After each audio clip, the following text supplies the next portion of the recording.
The media is becoming intertwined with the activist rampage happening all across Minnesota. Now, people are beginning to ask, what's the DOJ going to do about it? Yes, there have been some arrests, but people like Don Lemon seemingly getting away with it, at least for now. Today, we'll tell you what's really going on behind the scenes with Ron Coleman. He's here. He knows the people at the DOJ, and he's ready to relay what's really happening.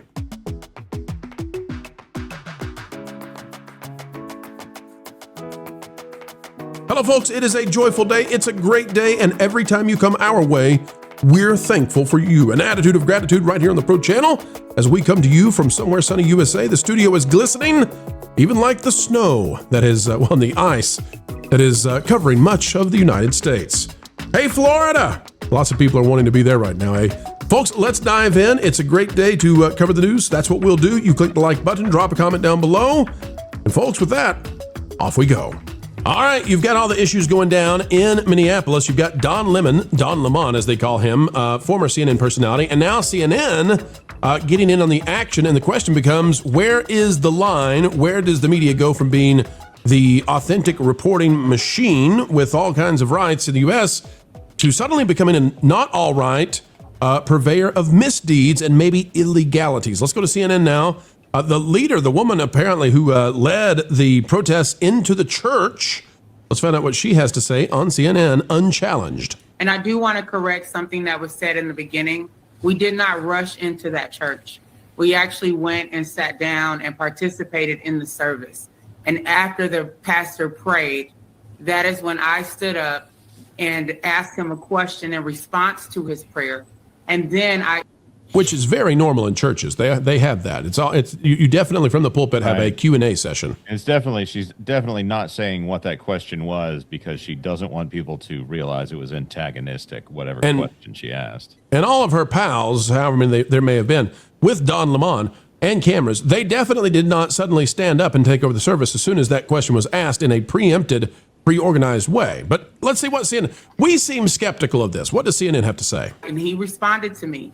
And then I proceeded to ask him about Pastor David Easterwood and how is it possible for him to serve as both the pastor and the director of ICE for Minnesota. And instead of responding to me, as soon as I said the name David Easterwood, the pastor says, shame, shame.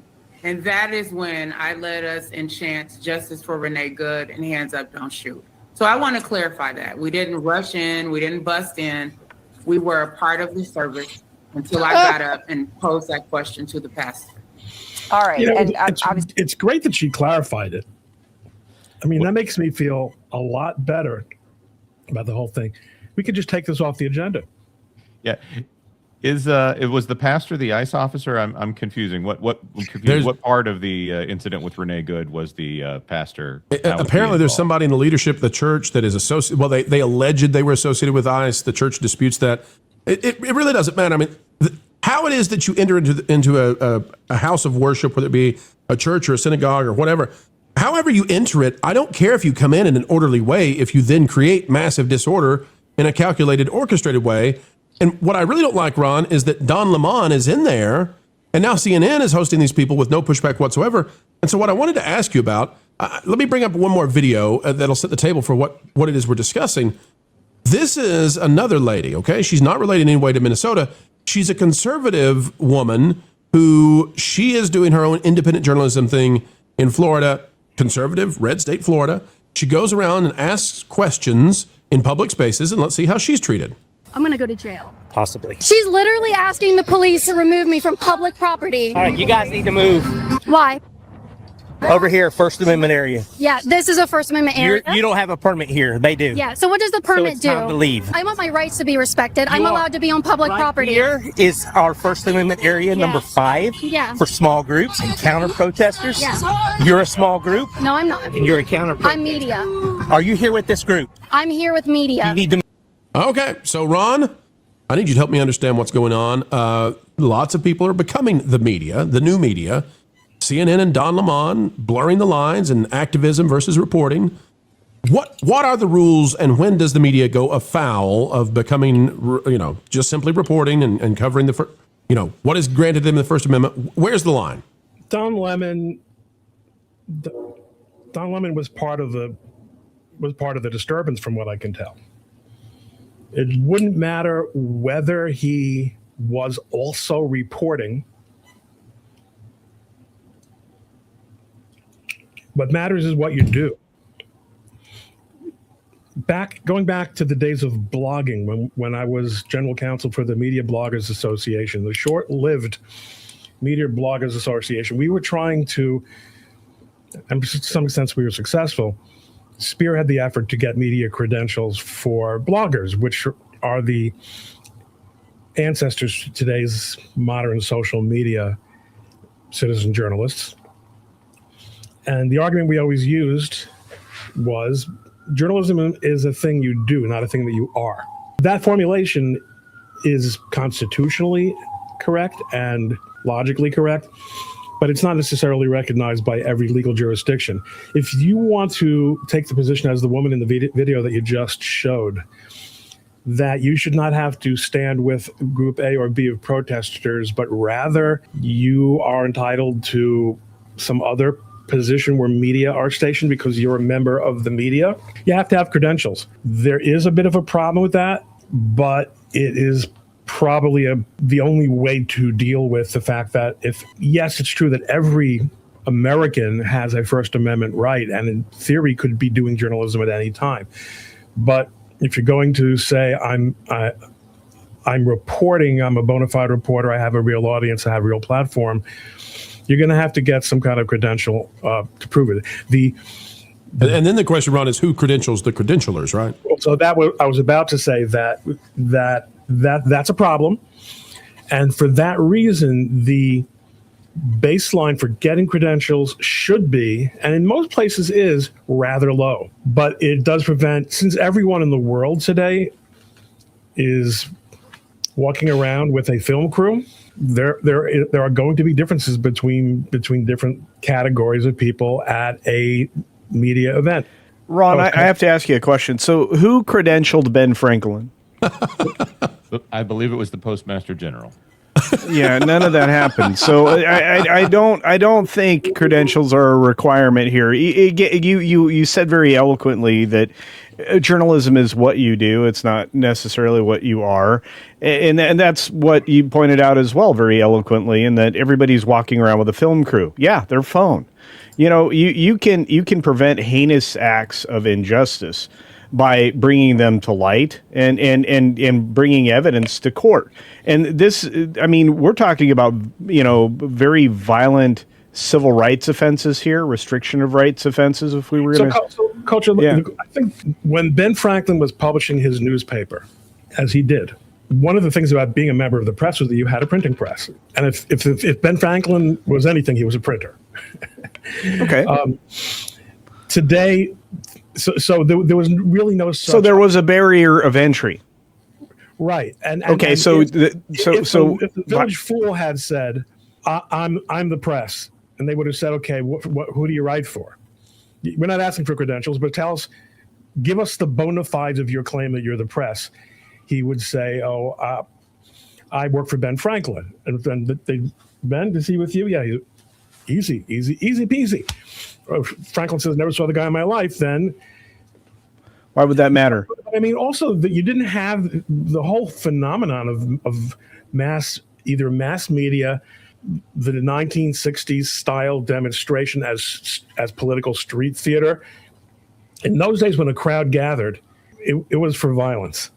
Oftentimes, yeah. Ron, let me ask you this. So one of the things I'm paying attention to, and this gets us into a little bit of an area where you can just say pass if you need to do that. But we've watched as there's been a very different tenor out of this DOJ versus what we saw in years gone by. And a lot of people had thought that when the church was stormed by Don Lemon, former CNN personality, and as we've watched as what we believe to be the media actually instigating some of this chaos, we could go through the list, but we've been covering it extensively here on the channel, where CNN and msnow and some others seem to be actually causing the chaos. There are some people they're waiting, they're screaming, why is the DOJ not arresting? Why are we hearing, these posts on social media? Why do they keep saying, well, I'm in Minnesota, but no arrests ever come? Ron, what's your thought? Because, and I'll give you some scenarios. Some people say, well, maybe the DOJ is so corrupt that the leadership can't get the DOJ to actually even do what it should do. Some people say maybe the top of the DOJ simply is inept or incompetent, or and I know people at the top of the DOJ. Are we changing the subject to arrests? I mean, we're done with the First Amendment thing, because no. Because I don't see the segue here. Okay. Let me explain. So the First Amendment guarantees that you would not be arrested if you're doing authentic media coverage. That's not true. Even if you're doing authentic media coverage, but if you get in the way of the police, or if you commit a criminal act, okay, if you have your press pass, and you have you have the logo, but you pick up a brick and start throwing it. That doesn't do. We're saying so that Don Lemon and some of these others, it appears to be that they may have done some of those things where even if they're protected under the First Amendment, they're doing things in the process thereof that are perhaps illegal, but yet they're not being arrested. What do you make of that? Why do you think that is that we're seeing such lack of response? People are being arrested a lot more than social media would have you think. And two of the people involved in the church disturbance have been arrested so far today. Okay. I don't know what the plan is with Don Lemon. I would imagine that what they want to do is not do anything with him until absolutely all the I's are dotted and T's are crossed, because with him you do have a legitimate claim that he is a professional journalist. Was he doing, and again, this really goes to the point that the culture was making and some of the people in the chat are making as well. If you're a journalist, you don't have more First Amendment rights than Ron and Jonas and Pro and Wizard or anyone in the chat. You don't have more, but and you don't have any more right to commit crimes than those people do. The church business was 2 days ago, right? Arrests are being made. What they're going to do with Don Lemon, I don't know. I think it's going to be really hard for them to not arrest Don Lemon. You certainly can't burst into a church. Let's get another even more horrific and far more horrific example. Journalists who were embedded among Hamas at the October 7th pogrom. Mm-hmm. Okay. Literally, many of the people who committed or helped broadcast the celebration of the vicious murders that took place in Gaza. Subhuman. Those along the Gaza border were actually credentialed members of the press, whatever the hell, which tells you how much the global press, the global press, right? Global press, like the Associated Press or whoever. Yes, I'm just theory crafting that. Reuters, and so that doesn't make them not criminals. These are criminals. It's a little bit too soon to talk about what's going to be done with dominant. Hard cases make bad law, and celebrities make bad examples.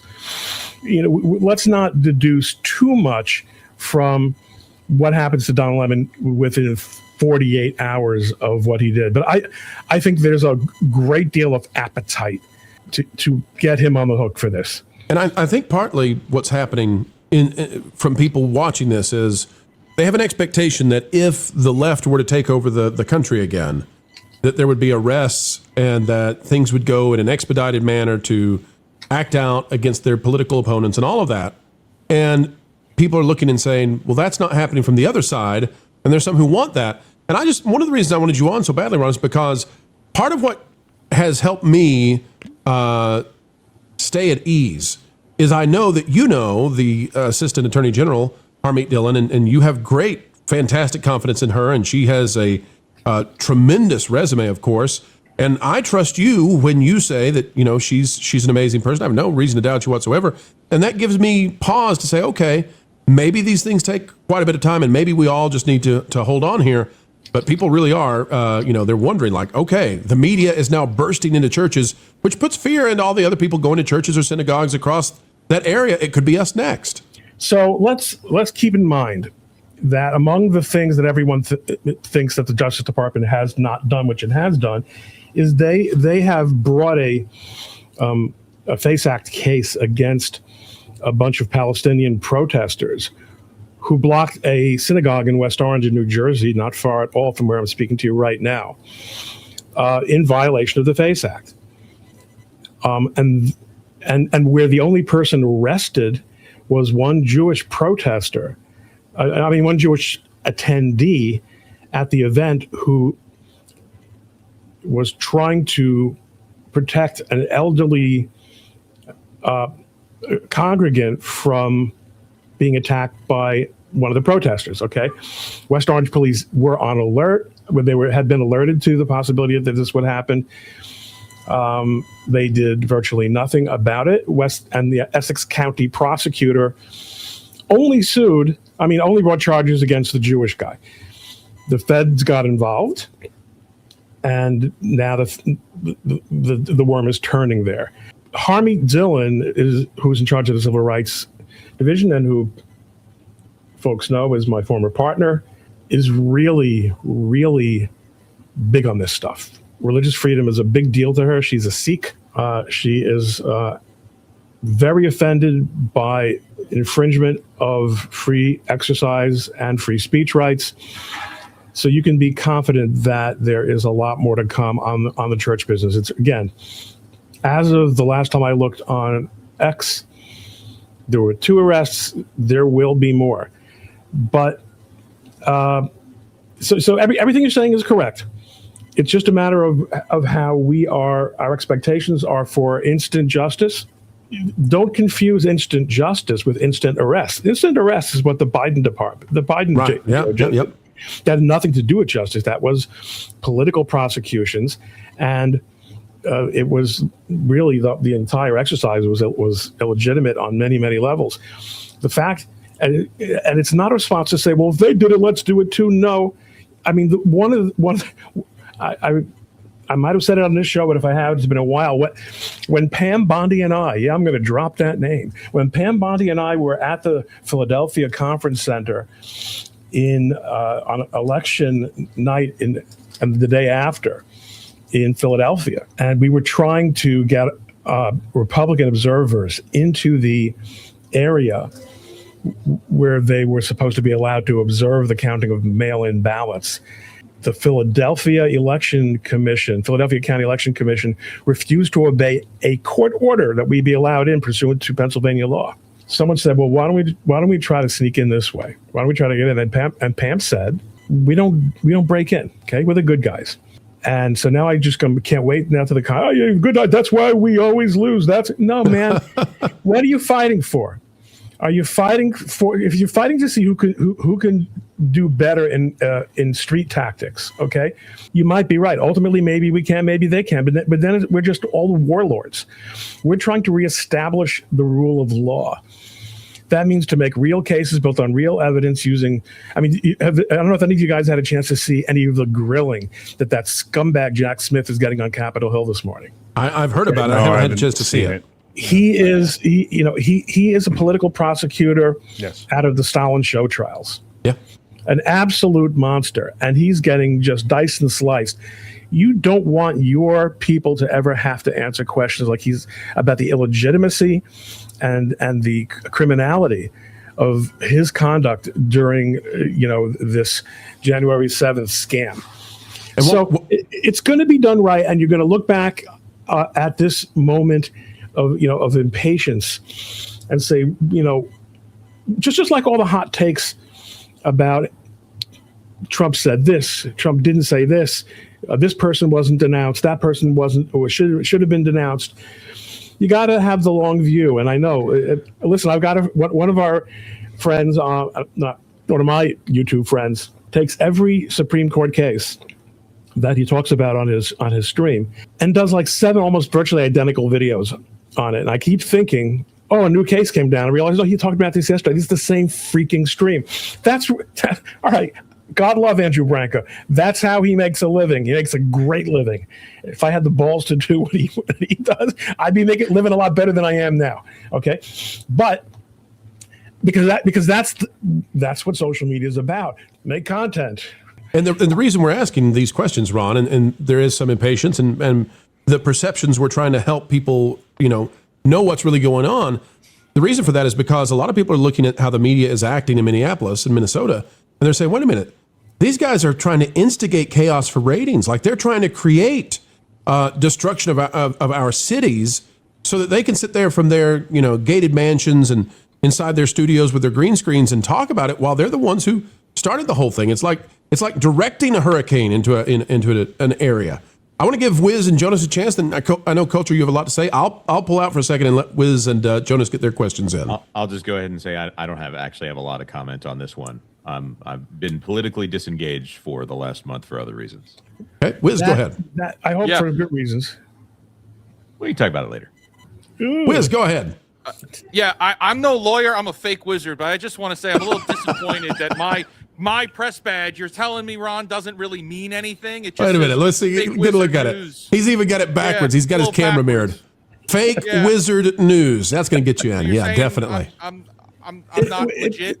Did you print that? Did you print that while we were having the conversation? Oh no, I've had this. I use this when we go to conventions. But yeah, I don't think it's going to work. I'm a fake wizard, so I don't think it's going to work. I don't think so. Culture, your chance. It'll work. Fake wizard news is a startup. I think when it becomes more, when the subs get up there, I think it'll help a lot. Ron, thank you for helping us understand. We're trying to get the media to have a judicial hip check where they know that it's time to not create chaos like they have in the past. We can go through those examples. Ferguson, we're looking at you. Summer of Love, yeah, exactly. And you're telling us what is, not what ought. And we appreciate that, Ron. Thank you a lot. Put this baby to bed. This video is over. Turn off the lights, but not quite yet, folks, because we do ask one final thing before we say goodbye. And that is, would you consider clicking the like button? Share, subscribe, click it and stick it to those algorithms. It is the notification bell. And drop a comment down below. Also greatly appreciated. Anytime you would like to share this out on your favorite social media platforms, well, we would love that. And we'd also love to hear your thoughts. Folks, drop a comment down below and use that beautiful mind of yours. If you would not mind, we'd love to know what you're thinking. Also, if you would like to become a member of the channel, it's as simple as clicking the join button. It is the price of a soda per month, and you'll gain access to all kinds of new, cool, exclusive information. Folks, until the next time we have the honor of spending time with you, keep learning, keep growing, and as always, keep having fun.